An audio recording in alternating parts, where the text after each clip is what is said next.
Bonjour tout le monde, bienvenue sur la chaîne JS Tech. Aujourd'hui dans cette vidéo, je vais vous présenter un produit de la marque Longer, la LK5 Pro. Faut pas que je me trompe en le disant. Alors, c'est une imprimante qui m'a été envoyée gratuitement par la compagnie Longer. Donc, ce n'est pas une vidéo sponsorisée. Je ne suis pas payé pour faire cette vidéo. Tout simplement, on m'a envoyé le produit gratuitement. Alors, merci à Longer d'encourager ma chaîne. C'est très apprécié. Alors, cette imprimante arrive à 90% préassemblé, ce qui est intéressant. On a un plateau d'impression, une surface d'impression de 300 par 300 par 400 mm. Une impression qui est silencieuse et open source. Intéressant aussi. Une carte mère qui arrive avec des drivers moteurs TMC 2208, mais on parle de seulement 3. Alors, c'est X, Y, Z dans mon cas sûrement, mais l'extrudeur, je ne sais pas. On va voir s'il est bruyant en cours d'impression, on va le tester. Un écran tactile de 4.3 pouces. Ça veut dire que elle est comme ça, puis dans ce sens-là. Elle n'est pas dans ce sens-là, elle est comme ça. Intéressant. Puis JS Tech, là, il aime bien ça, ce qui est tactile. Il aime ça pitonner un peu partout. Ensuite, une autre caractéristique intéressante, ils ont installé un PTFE qui est capable de résister à des températures jusqu'à 280 degrés.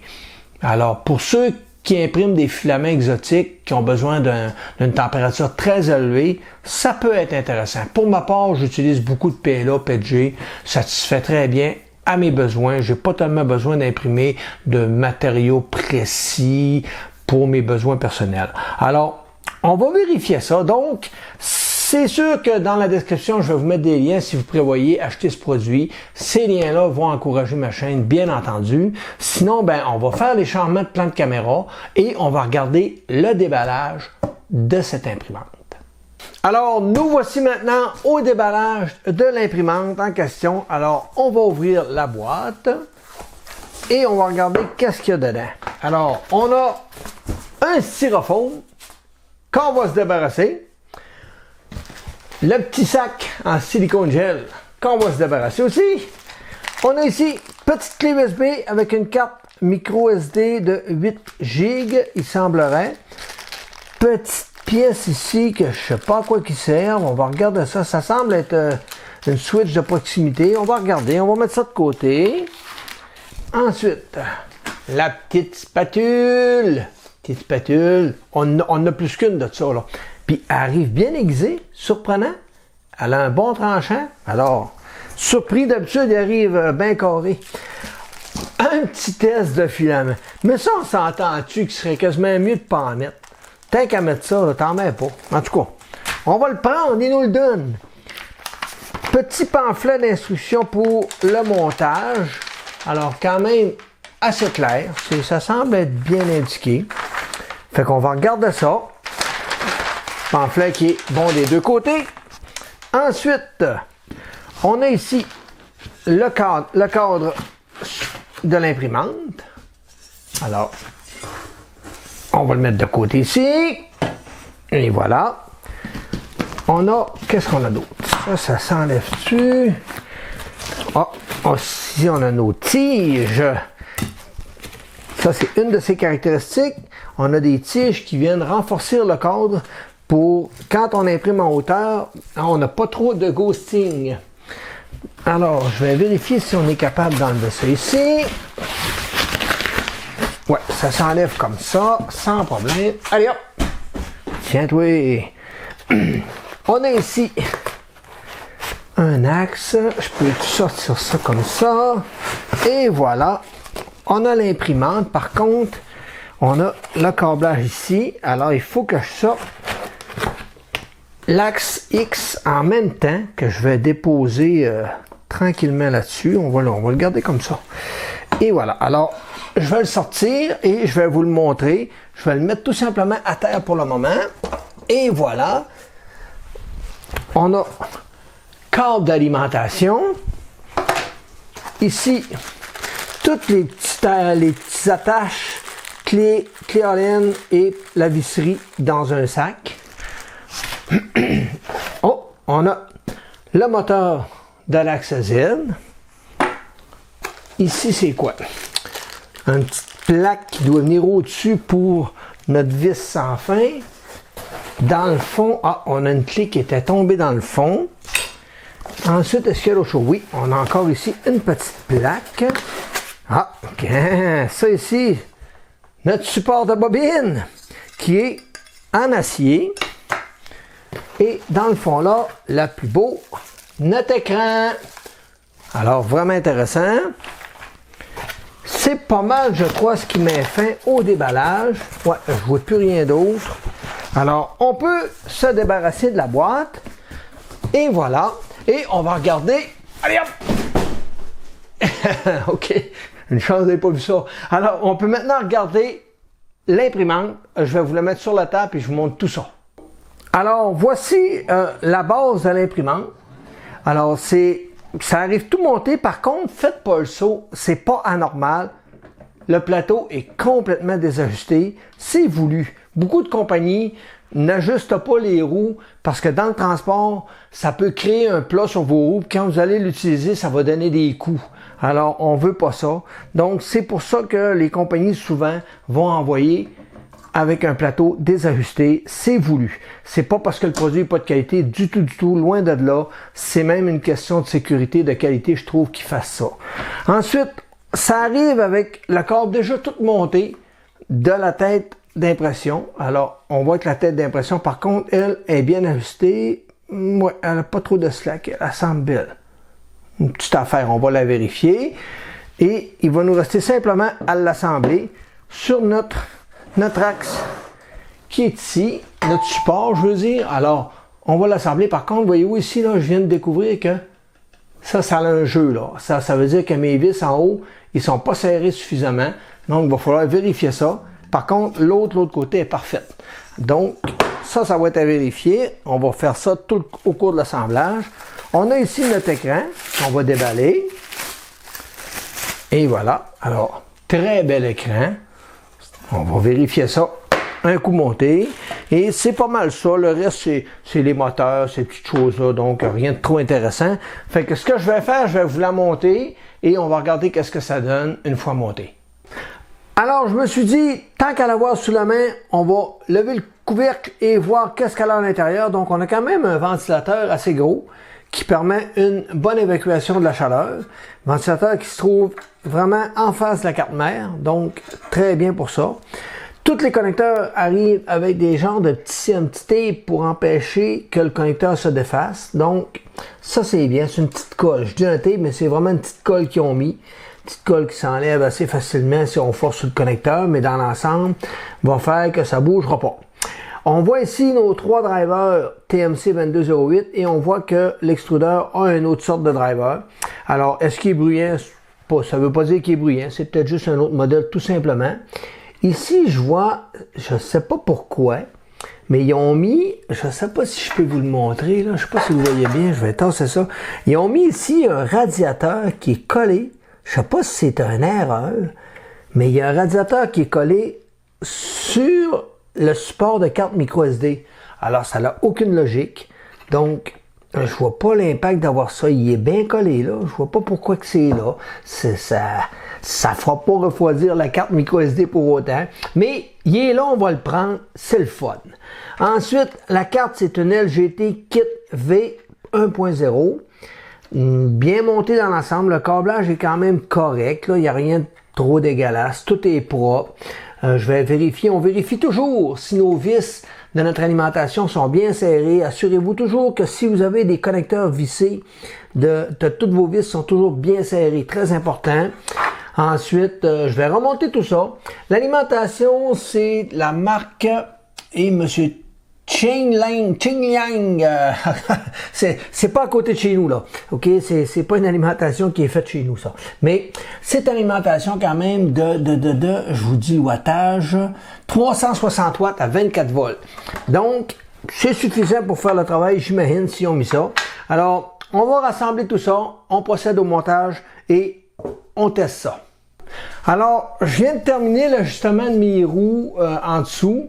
les roues n'étaient pas correctes. Il a même fallu que je vérifie les 3 autres pour m'assurer que c'était rigide puis que les 3 roues forçaient, les 6 roues dans le fond force égale.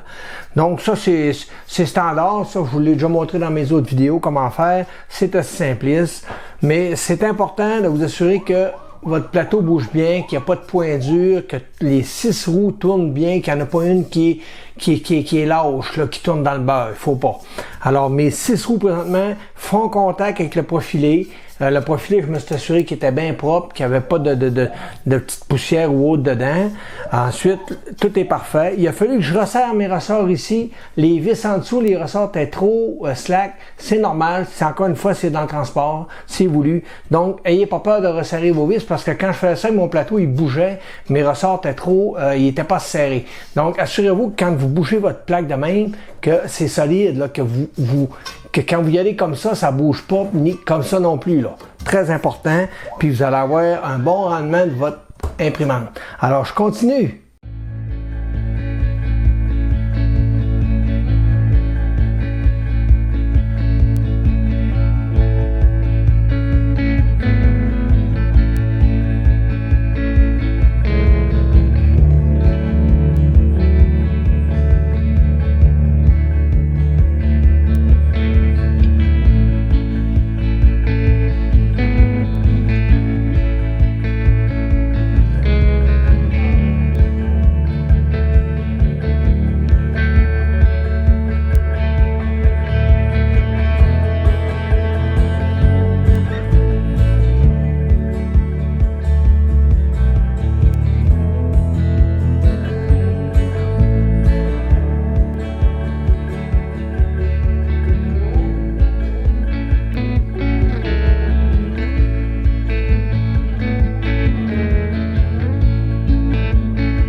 Voilà, c'est terminé, le montage est fait. Ça m'a pris environ une petite demi-heure parce que moi je suis pas vite, hein.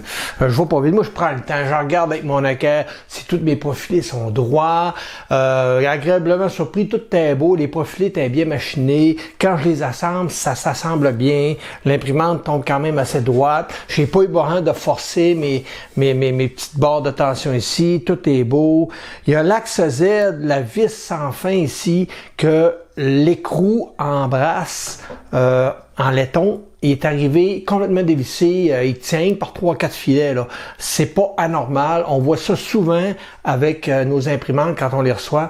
C'est que dans le transport, il y a beaucoup de vibrations et ces petites vis-là se desserrent, même que des fois, on retrouve des vis dans le fond de la boîte. Alors, il va falloir le resserrer, mais avant toute chose, il faut s'assurer de bien ajuster l'axe du moteur via notre vis pour que quand l'imprimante est en bas et en haut, que ça force pas. Okay? Il faut que notre petite braquette aussi en haut avec le bearing soit bien ajustée parce qu'on a un petit jeu, puis il faut s'assurer de bien centrer ça pour que la vis ne force pas du tout. S'il y en a qui se posent la question, est-ce que c'est normal que le bearing en haut il se promène dans la braquette? Oui, c'est normal, il se promène d'avant-arrière, mais pas de côté. Okay, c'est voulu, ok, c'est un jeu normal. Ensuite, un point qu'il faut que je corrige, puis c'est encore là les points que je vous parle, ce n'est pas des défauts, c'est pas anormal non plus dans les imprimantes de ces gammes de prix-là. La Under 3 et Under 3 V2, c'était la même histoire, j'avais des profilés qui étaient mal ajustés. Alors dans ce cas-ci, pour elle, j'ai mis mes petits blocs que j'utilise tout le temps pour ajuster la hauteur de mon X, de mon axe X, je veux dire, mon profilé. Et ici, je suis bien à côté. Puis si vous regardez ici, là, il faut que je l'écrase, il y a quasiment un 8 de jeu, là. Alors, c'est vraiment pas bien ajusté de compagnie. Alors, quand même que je viendrai serrer les excentriques qui sont slack, là, ça donne à rien. Ça me donne à rien d'aller forcer l'excentrique de mes roues alors que ce profilé-là est pas bien ajusté, ça donne absolument rien. Il faut, avant toute chose, desserrer notre axe X et ensuite de ça, on va pouvoir ajuster nos excentriques pour que les 3 roues viennent bien appuyées égales des deux côtés et ensuite, on va tout simplement avoir à réajuster notre axe X et c'est terminé. Ça, j'explique comment faire dans une de mes vidéos pour la Honda 3V2, comment acheter l'axe X. Alors, c'est quand même assez clair, bien expliqué. Fait que dans cette vidéo-là, je vous le montrerai pas. Je vais le faire hors caméra, tout simplement. Quand je vais avoir terminé, on va démonter ici notre couvercle pour voir le système de bus qu'on a. Sinon, dans l'ensemble, tout est beau. Le câblage est facile à installer. Tous les connecteurs s'emboîtent bien, sont bien indiqués. On peut pas se tromper. C'est vraiment simpliste. Il y a par contre le filament qui vient ici et mon câble est ici. Alors, c'est sûr que tantôt, je pense qu'il va nuire un petit peu. Il va falloir que je trouve une méthode. Je pense que c'est ici. Ouais, c'est ça. Il faut que je vienne fixer mon câble là-dessus. J'avais cette petite pièce-là en plastique qui était dans un petit sac de spare, de pièces de rechange. Je suis venu l'installer là, c'est là qu'il va. Puis là, je m'aperçois que vraiment, il y a un petit rayon. Puis c'est dans ça que le câble doit aller et on est capable de mettre une petite attache. Donc, je vais l'installer aussi. Comme ça, le filament ne viendra pas, la bobine ne viendra pas déranger et ça va maintenir vraiment ça solide. Alors, c'est bien pensé. Je n'avais pas vu ça. Alors, voyez-vous, on en apprend tout le temps. Alors, je vais faire ça. Je vais venir ajuster mon axe X. Je vais finaliser les attaches de câble et autres et on va faire le démarrage ensuite ensemble. Alors, j'ai maintenant terminé d'ajuster mon imprimante. J'ai coupé ici l'attache qui était là pour passer mon câble par le dessus ici qui ne dérange absolument pas. On a accès à notre petite poignée ici sans problème. On a le détecteur de filament qui est là. Et ici, je suis venu attacher avec un attache, avec la petite braquette qu'ils m'ont fournie, qui est vraiment bien désignée. J'ai rentré le petit tube de PTFE qui était fourni avec, qu'on va pouvoir rentrer le filament, ce qui va éviter l'usure du morceau. Ensuite, je suis venu attacher avec un tie wrap mon câble ici. Alors, tout est solide. C'est vraiment bien corrigé, une belle correction qu'ils ont faite parce que je pense que les anciens modèles ne l'avaient pas. Alors, j'ai terminé d'ajuster aussi mon profilé en X. Alors, comme vous pouvez voir, c'est solide, ça ne bouge pas. J'ai bien beau le bouger, c'est solide. Oui, je suis d'accord, j'ai juste un moteur en Z, mais lorsque votre axe X est bien ajusté ici et que vos trois roues ici sont bien ajustées de chaque côté, c'est très rigide. Là, ça bouge pas, là. J'ai bien beau gosser après, c'est parfait. La tête, là, est parfaite, là.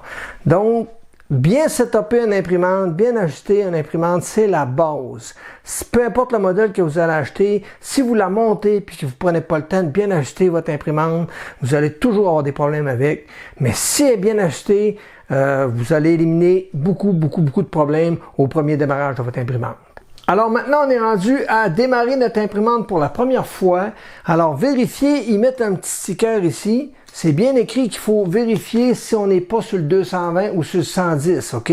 Alors pour ma part, j'ai vérifié. Mon imprimante était en 240 volts. Alors j'ai poussé le petit commutateur sur l'alimentation à 110 volts et c'est réglé. Alors si je la démarre, on va regarder qu'est-ce que ça donne. Et voilà, c'est fonctionnel. Je vais vous faire un plan de caméra rapproché pour qu'on regarde bien l'écran puis qu'on détaille comme il faut l'écran. Alors, on est maintenant rendu à l'étape de notre écran. On a beaucoup de fonctions dessus. Alors, si on va voir la version, on peut voir que c'est une LK5 Pro avec la dimension de notre lit. L'écran, la firmware, c'est le 0.3.1 DW pour l'écran. Et pour la carte mère, on a 0.3.6. Je vais sûrement aller voir sur Internet s'ils offrent une nouvelle version. Et si oui, je vais sûrement le faire, mais peut-être pas dans cette vidéo-là. Et si on regarde, il y a un total de printing time. Alors, elle a imprimé déjà 2h39. Donc, cette imprimante-là a été testée avant d'être envoyée. Ce qui est bien. Alors, si on retourne en haut sur Home, on a une section qui est filament, qui nous permet de faire une présélection de température pour le PLA, l'ABS facilement, où on peut directement ajuster nos températures à la main. Dans Tune, on a nos nozzles température ici, qu'on peut ajuster. Quand même assez simpliste. On a le bed, le lit qu'on peut ajuster, la vitesse des ventilateurs, la vitesse de déplacement et la vitesse de votre extrudeur. Les déplacements ici. Alors là, avant de faire un déplacement, il faut comprendre que, je vais vous dézoomer un petit peu là, ici, dans le côté, j'ai une petite switch pour mon Z, mon Home. Elle, il faut que je l'ajuste en hauteur. Alors ça, je vais le faire hors caméra pour venir ajuster mon plateau, pour que mon plateau ici, avec une feuille de papier, j'arrive parfaitement. OK? Ensuite, quand ça va être fait, je vais pouvoir maintenant ajuster mon leveling, qui est mes 4 coins ici. Alors, je vais me centrer un peu mieux comme ça. Donc, je regarde pour ajuster ça et on continue la vidéo. Alors, pour ajouter le petit interrupteur ici pour le Z, c'est simple. Qu'est-ce que j'ai fait? Je suis venu ajuster mes 4 ressorts de plateau. Je les ai comprimés à 3/4 de pression. Autrement dit, là, quand ils sont bien appuyés à côté, ben, j'ai slack d'à peu près 1/4. Ensuite, j'ai approché ma buse sur le bord de mon plateau ici et je suis venu ajuster mon petit interrupteur dans le côté pour que je l'entende déclencher. Ensuite, j'ai fait mon home, puis je suis venu ajuster mes 4 coins et c'est tout. C'est aussi simple que ça. Lorsque les 4 coins sont ajustés, on est prêt à démarrer. Alors, pour le système ici, on a 2 petites vis à enlever pour pouvoir retirer le couvercle. Un coup qui est retiré, on peut voir qu'on a notre ventilateur ici pour le corps de chauffe. On a aussi 2 ventilateurs turbo de chaque côté qui permettent de refroidir égal le filament de chaque côté, ce qui est un bon système. Ce modèle-là est arrivé parce qu'on peut l'avoir en 2 systèmes. On peut commander cette imprimante-là en mode standard et en mode upgrade avec le Dual Blower Kit qu'il appelle. Donc, présentement, j'ai reçu le Dual Blower Kit, mais vous pourriez aussi avoir le modèle avec un genre de ventilateur dans le côté-là, qui est couché sur le qui est comme couché sur le côté puis qui va refroidir. C'est plus ou moins bon, c'est fonctionnel aussi là, mais ce système-là est supérieur vraiment. Alors ça serait pas mal le système que je vous conseillerais d'acheter parce que 2 ventilateurs turbo chaque côté, ça travaille pas mal mieux. Alors on monte tout ça puis on va démarrer un print. Donc une fois que votre imprimante est bien calibrée toute, il vous reste juste dans le fond à venir faire un leveling. Donc si j'y dis position 1, l'imprimante va venir faire son home en premier et une fois le home terminé, va venir se positionner à la position 1 pour nous permettre de faire les 4 coins. Une fois ça fait, une fois que votre plateau est droit, vous êtes prêt à démarrer l'impression. Alors, je vais faire le nivellement des 4 coins et on regarde pour démarrer le print. 1, 2, 3, go! Alors aujourd'hui, je vais tester une bobine neuve de la compagnie Under. C'est marqué Under en haut, donc série, c'est du filament série Under 3D Printing. Donc, c'est du PLA. Je n'ai même pas regardé, c'est du jaune. Il est jaune. Alors, on va déballer ça, je vais le monter, puis on va démarrer l'impression. Alors, j'ai maintenant inséré la carte micro SD fournie avec l'imprimante dans le côté ici. Notre lecteur de carte se trouve ici. Je vais maintenant aller dans Filament, dans File. Et voyez-vous, j'ai quelques fichiers. Si je vais voir par là, j'en ai pas d'autres. Donc, on va y aller avec le Whistler G-Code. Open. Start l'impression. Oui.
conclusion, dans cette vidéo, on a vu le déballage et l'assemblage de la Longer LK5 Pro.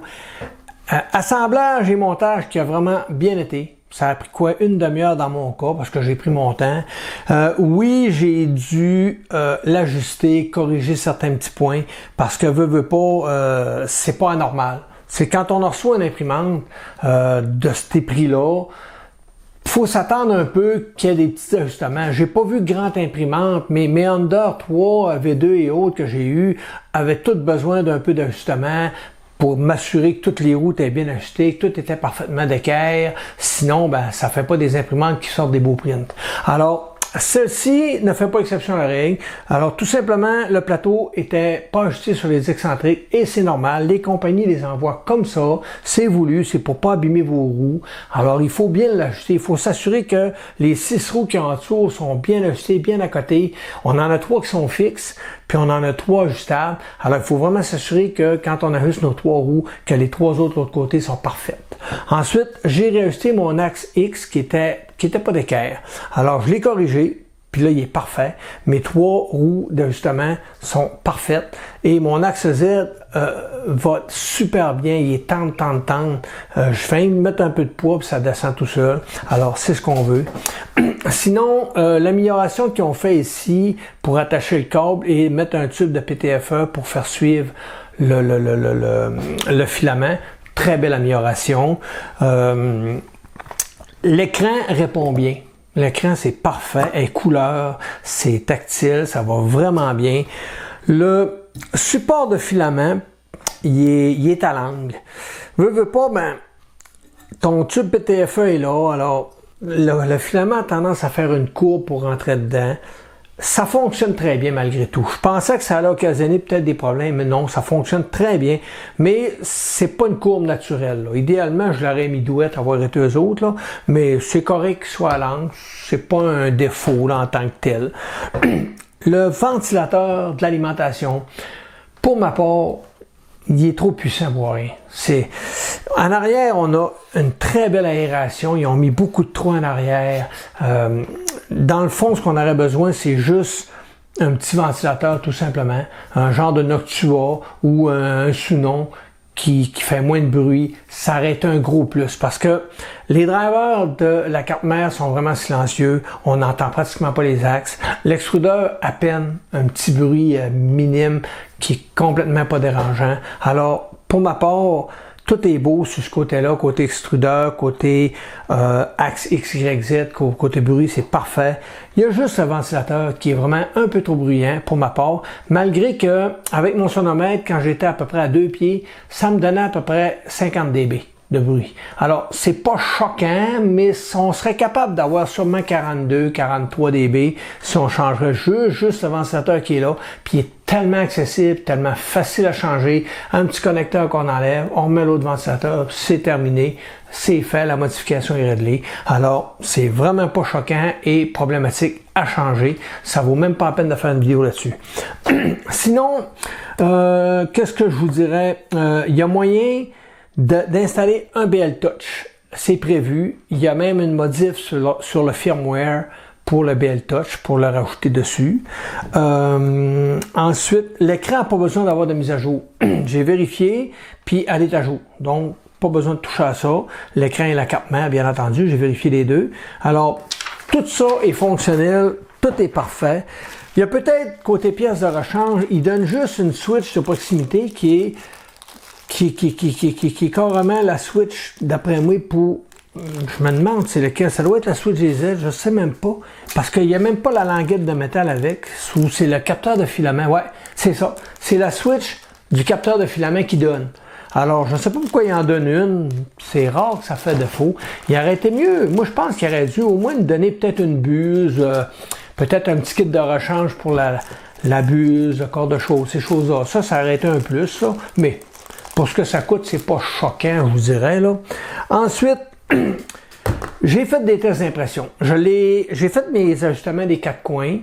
Quand j'ai démarré mon premier print, j'avais dans la tête, je suis tellement habitué avec mon BL Touch que j'avais dans la tête d'ajuster ma hauteur de couche en cours de print, mais non, on peut pas faire ça parce que c'est une switch ici. C'est possible de le faire quand on modifie les firmware, mais celle-là n'a pas cette option-là. C'est pas une lacune du tout parce que les premiers prints ont vraiment bien démarré. Les premières couches sont belles, la hauteur est bonne, tout est beau. J'ai rien à redire. La vitre a une très belle adhésion, va vraiment bien. Puis quand on attend que ça soit bien refroidi, la pièce se décolle très bien, puis elle se décolle pas chaud. Fait qu'à date, pour le moment, le plateau me satisfait. J'ai rien à redire.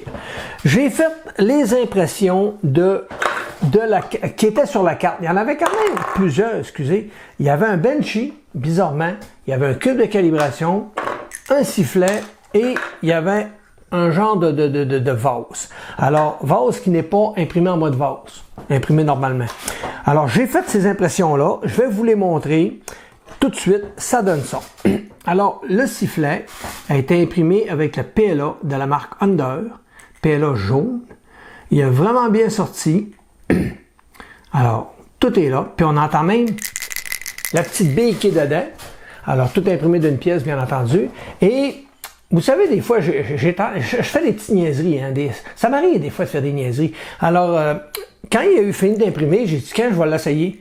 Mais quelqu'un qui est fin, là, il aurait juste soufflé un peu. Mais moi, j'ai dit, je vais lui donner un bon coup pour voir s'il est fort. Ça a pris facilement 5 minutes avec la douette de bouche. Fait que, si vous pensez que je vais leur essayer, là, non. Terminé pour moi le sifflet. Alors, maintenant, j'ai imprimé le petit vase, qui n'est pas imprimé en mode vase, bien entendu. Alors, il a vraiment bien sorti. Toutes les couches sont belles, j'ai aucun défaut tout le long de mes couches. L'intérieur est aussi propre que l'extérieur. Alors, parfait pour ce mode-là. Ensuite, j'ai imprimé le petit cube test. Et oui, le petit cube test. Alors, couche du fond, l'axe X et le Z. Et X, voyons, Y, X, on va se démêler. On voit ici qu'il y a un petit peu de ghosting, mais rien de choquant. Puis d'après moi, c'est corrigeable avec le slicer. Et on voit le Z, la couche dessus est très belle, elle n'est même pas rugueuse, tout est beau. Alors, ça va vraiment bien. Le cube de calibration est parfait. Ensuite, le benchy. Le benchy, bien, on voit très bien les écritures en dessous. Les parois sont belles. Ici, j'ai pas de déformation, donc la ventilation est parfaite. Et on voit même les écritures en arrière. Là. Je pense pas que vous allez pouvoir les voir de votre côté, là, mais moi, je suis capable de le lire. Les arches sont belles. Pas de filament qui a coulé sous les arches. Alors, tout est bon. Et le pontage est très bien réussi. Le dessus est parfait aussi. Alors, très beau benchy pour ma part, rien à redire. Fait que là, je me suis dit, les impressions qui viennent avec les cartes, des fois, c'est pimpé pour l'imprimante. Hein? Fait que je me suis pris un petit fichier sur Thingiverse. J'ai dit, je vais faire au moins un vase pour vérifier si le mode vase va bien. Alors, j'ai utilisé toujours le filament PLA de Under. Et voici le mode vase. Première couche est belle. Et tout l'extérieur, en mode vase, a vraiment bien sorti. Tout est beau. Et l'intérieur est aussi propre que l'extérieur. Alors, très satisfait de cette pièce-là en mode vase. Ça a été slicé avec Cura 4.13.1. Il y a le profil dans Cura pour la longueur LK5 Pro. Alors, c'est pas un problème, puis il fonctionne très bien. J'ai rien modifié dans le profil. J'ai tout simplement amené mon profil. J'ai fait slice, c'est tout. Ensuite, j'ai dit, je vais reprendre la même pièce, même vase, mais je vais mettre du PG de Arion. PG qui est mal commode à imprimer, lui. Il est sec. C'est un PG qui a tendance à pas toujours vouloir coller, puis il me donne un petit peu de fil retord des fois. Mais quand tu es bien ajusté, il va bien. C'est un filament qui va très bien quand tu as les bons settings, qu'on dirait. Et j'ai pas slicé. J'ai utilisé le même fichier que j'avais dans ma carte microSD que j'ai slicé pour le PLA. J'ai tout simplement démarré le print, puis j'ai augmenté mes températures à la main pour avoir des températures de PETG. Et voici ce que ça a donné. Alors, le dessous et les côtés. Tout est numéro 1. J'ai aucun défaut dans mes hauteurs de couche. Et l'intérieur est aussi beau que l'extérieur. Alors, très satisfait pour mon PG. Fait que là, j'ai dit, bon, comme j'ai du filament qui est mal commode un peu, on va le tester. Fait que j'ai téléchargé un petit cube qui est imprimé dans une seule passe, un seul morceau, il n'y a aucun assemblage, et c'est un cube qui a des charnières qui permet justement de le déplier et de faire justement le cube. Alors, je vais vous le montrer, un coup déplié et un coup plié. Alors, toujours avec le filament Arion PETG, c'est ce que ça donne. Ça, c'est toutes des charnières. OK. Et voilà les côtés. Fait que ça a quand même bien sorti. Si je le désassemble, comme ça, voyez-vous ici, vous avez une charnière, vous en avez une là, puis elle fonctionne sur deux sens. OK, fait que ça va super bien. L'autre ici, même chose, comme ça, et elle aussi va très bien. Et on peut ensuite le plier comme ça pour le fermer. Et voilà, comme ça, comme ça. Lui, il a été imprimé comme ça, sur mon imprimante. Un coup qui a été imprimé, je l'ai démonté et j'ai été capable tout simplement de l'ouvrir de même et de faire ma petite boîte sans aucun problème. Et voilà, c'est ce que ça a donné. Alors, pour du PETG, avec une impression qui est quand même assez touchée, là, c'est pas facile ces impressions-là. Ça a bien été. L'imprimante se comporte bien. Quand on a les bonnes rétractions, on a les bons ajustements et Cura offre un profil qui fonctionne vraiment bien, j'ai eu à rien à redire. Oui, il y a moyen de l'ajuster encore mieux avec des tours de calibration et autres, parce que chaque filament a ses propres paramètres, donc c'est important de toujours faire des tours de calibration pour chaque filament, des tours de pontage et autres. Ça, c'est un standard. Alors, c'est pas mal ce qui m'a fait la vidéo. J'ai pas mal fait le tour. Je pense pas avoir rien oublié. La conception de l'imprimante est quand même propre. Quand on regarde, tout le câblage est bien enrobé dans une gaine. Tout est propre. Comme je vous dis, l'ajout qu'ils ont fait ici, ça rend ça plus propre encore, plus esthétique puis plus solide.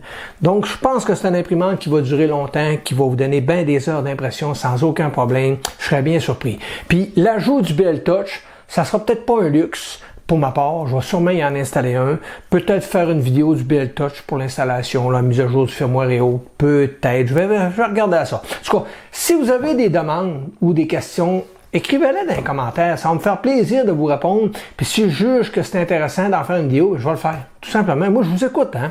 Alors, en espérant que vous avez aimé la vidéo, je vais vous mettre un lien dans la description. Le lien, si vous décidez de passer à l'achat de ce produit, ce lien-là va m'encourager, va me permettre de faire grandir ma chaîne. Alors, ça serait très apprécié. Sinon, ben, c'est pas plus grave que ça. Je suis pas payé pour faire la vidéo du tout.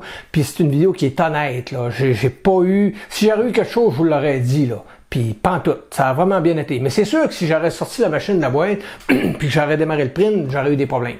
Parce qu'elle était vraiment pas bien ajustée. Puis ça, c'est valable pour beaucoup de modèles. Alors, c'est ce qui m'a fait la vidéo.